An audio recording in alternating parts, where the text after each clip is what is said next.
అత్త చేతి వంట. ఈరోజు చికెన్ రాతిగుండె ఫ్రై ఎలా చేయాలో చూద్దాం. ముందుగా స్టవ్ మీద బాండీ పెట్టి బాగా కడిగి ఉంచుకున్న రాతిగుండెను వేసుకొని కొద్దిగా ఉప్పు, 1/2 టీ స్పూన్ పసుపు, 1.5 గ్లాస్ వాటర్ పోసుకొని మూత పెట్టి బాగా ఉడికించుకోవాలి. మీరు ఖచ్చితంగా ఉడికించుకొనే వండుకోండి. కొంతమంది డైరెక్ట్గా ఫ్రై చేస్తారు. మీరు మాత్రం అలా అస్సలు చేయకండి. మీరు ఎప్పుడైతే 100 డిగ్రీస్లో ఉడికిస్తారో దానిలో ఉండే చెడు పదార్థాలు వెళ్ళిపోతాయి. వీడియోలో చూస్తున్న విధంగా నీరు ఆవిరైపోయే వరకు ఉడికించండి.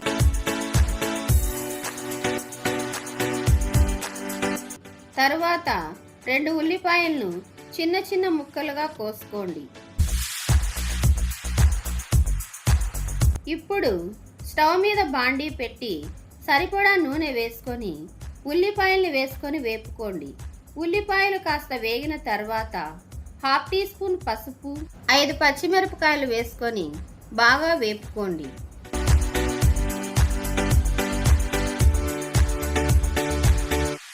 ఇప్పుడు 1 టీ స్పూన్ అల్లం వెల్లుల్లి పేస్ట్ వేసుకొని పచ్చివాసన పోయే వరకు వేపుకోండి.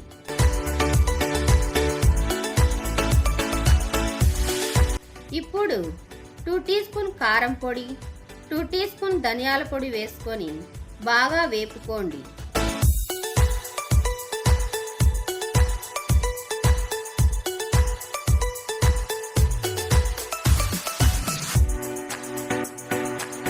ఇప్పుడు 2 టమోటా ముక్కలు వేసుకొని టమోటా ముక్కలు మెత్తపడేంత వరకు మూత పెట్టి మగ్గించండి.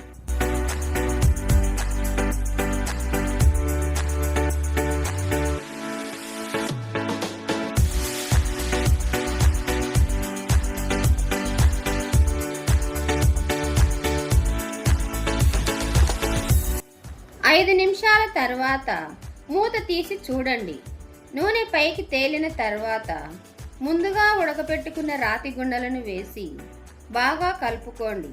మనం రాతి గుండెలను ఉడకబెట్టినప్పుడు ఉప్పు వేసుకున్నాం కాబట్టి సరిపడా ఉప్పు వేసుకొని కలుపుకోండి.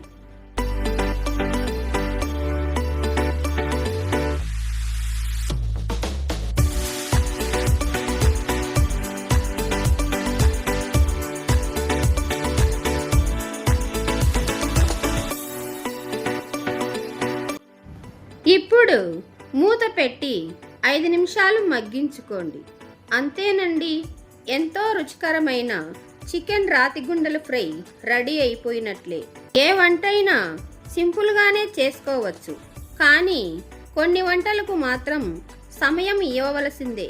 అప్పుడు అవి చాలా చక్కగా కుదురుతాయి. చూశారుగా, చూస్తూనే తినాలనిపిస్తుందా? ఇంకెందుకు ఆలస్యం, ట్రై చేసి కామెంట్ చేయండి. ఇంకా ఇలాంటి వీడియోలు కావాలా?